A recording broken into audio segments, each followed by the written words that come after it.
the ability to sustain the fight over a protracted period of time Yes. will be the defining issue. And this hitting of Sevastopol, cutting off Crimea, cutting off the lines of supply of the material flows from the Russian point of view, Yes. is absolutely a serious issue. Before and time to invite you into our daily briefing room where we can talk to one of our experts on tactics and strategy in the context of the war in Ukraine. I want to welcome Major General Tim Cross, former British Army commander and military logistics expert. Hello to you, Tim.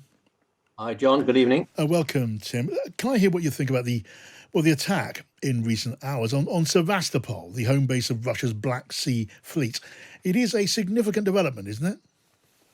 Yes, it is. I think what's interesting about the way things are going at the moment is we can easily, of course, focus on what we would euphemistically call the front line and the hard day-to-day battles that are going on tactically along the, along the boundary between where Russian forces have reached and so on.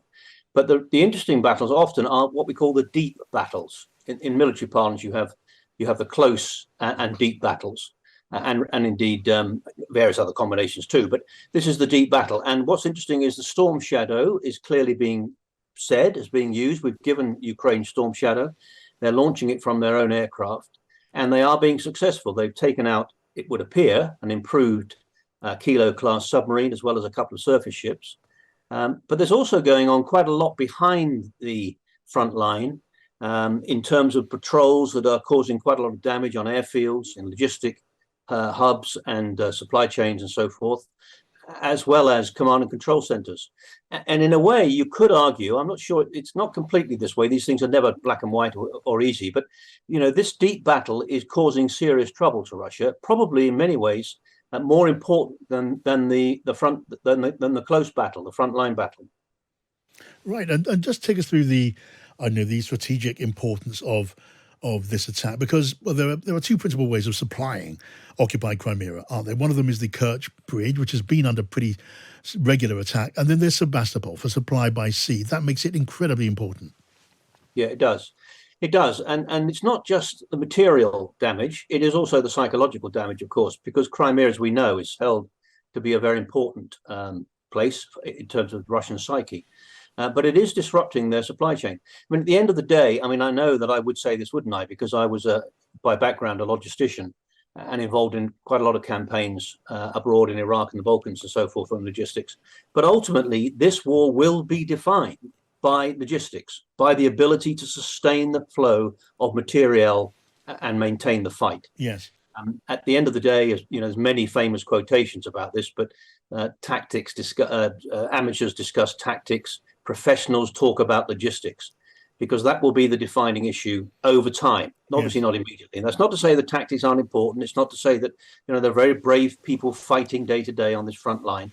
But ultimately, the ability to sustain the fight over a protracted period of time will be the defining issue. And this hitting of Sevastopol, cutting off Crimea, cutting off the lines of supply of the material flows from the Russian point of view, is absolutely a serious issue. And even a military pure layman like me knows that it's about two things. One is the volume of munitions available to a combatant, but also the quality, the capacity of those munitions. And Ukraine have been acquiring those longer range missiles, haven't they, of late?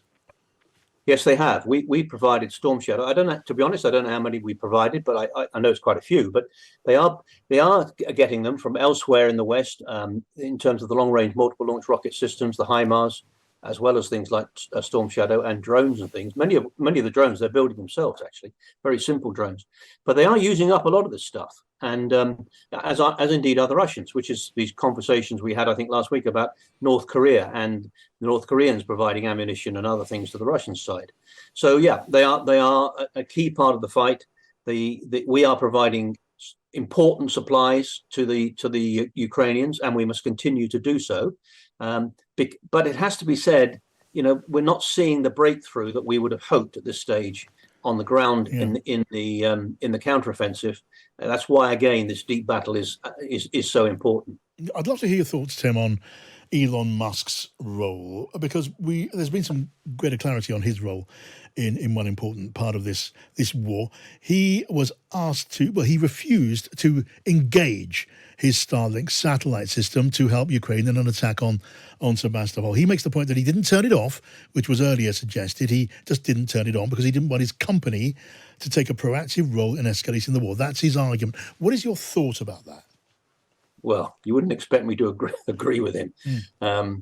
One of the problems in today's world, of course, is that everything is much more linked than it used to be. Economics and businesses and profitability and worldwide businesses like his businesses, but others too.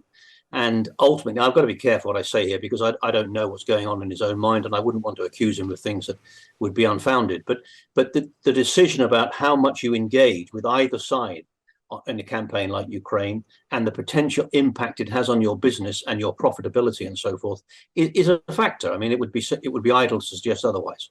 So I think it's a shame.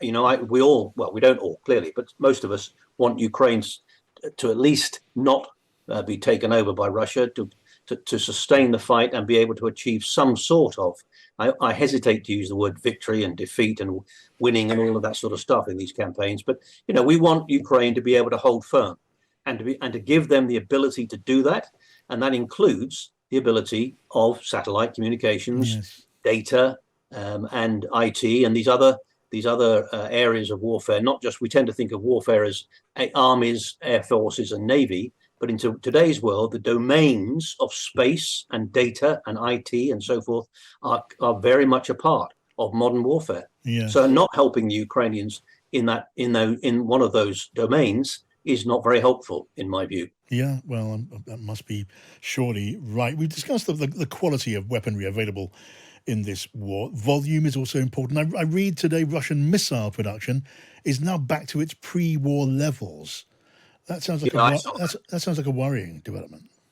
It is, John, but to be honest, it's not surprising. I mean, I don't want to be overly critical, but in the West, we tend to think more positively about the Ukrainian perspective, and we tend to do down the Russian perspective. The Russians are not winning this in the way that they hope, obviously, but they are a major power. They have a very big industrial base. They're obviously much bigger than Ukraine, and therefore, they have the ability to step up production of ammunition and material supplies across the piece. Now, they've not done that as quickly as perhaps they might, but we saw what happened in World War II when they came under pressure from the Germans until about 1942, early 43. But then they moved all of their material production facilities further east. They began to generate a huge capability, and like the West, like our side, where the Americans became the provider of all the material that the UK and others used during World War II. So these production lines are very important. And Russia, it's not surprising that Russia have ramped up production. They need the equipment, they need the material to be able to continue the fight. Yes. And ultimately, they have much greater ability than Ukraine does, which is why we, the West, as in UK, US, and other NATO countries, must continue to provide that production and that productivity, if you like, that enables them to continue. Yeah, and if we're talking about the volume of munition available to Russia, the conversations between Putin and Kim Jong-un in eastern Russia today, that's obviously significant. Yeah, it is. And I could get pretty philosophical about this, and we haven't got time to do it. But I do think we need to understand that a large chunk of the world is not pro-West. These alliances between Russia, China, Iran, North Korea, and so on, all of these other non-democratic liberal democracies, that they are almost, I think I'm right in saying they're actually a majority. The majority of people in the world live under these sorts of regimes. And we in the West need to understand that they are a very powerful combination of countries, and how we deal with them. There's been lots of debate, obviously, about how we deal with China as a result of the allegations that have been made against them. But they are. You can understand why they are talking to one another and trying to support one another in what they think is a war against the West. I mean, that's ultimately what it's all about. And I don't want to be overly negative about it, but I may have quoted to you before. Forgive me if I did. But Sun Tzu made the point 2,500 years ago. If you understand yourself and you understand the enemy, you need not fear the outcome of 1,000 battles. We need to understand what's going on in Russia, China, and these places, and how they're working together, as well as have a better understanding of what we stand for. Who are we in the West in today's world? It's a philosophical argument that many have, many debate, and I think quite a lot about, to be honest. And I think Western democracy is in trouble, if I'm honest. These are important discussions they're having. We shouldn't be frightened by it. They're not going to, march down Whitehall next week, but we need to understand the capabilities that they're bringing together and their ability to operate in those other domains that I was talking about earlier on, recognize we need to do something about it. Tim, as ever, really good to get your thoughts. Thank you. That's Major General Tim Cross there, taking us through the war in Ukraine in today's briefing room.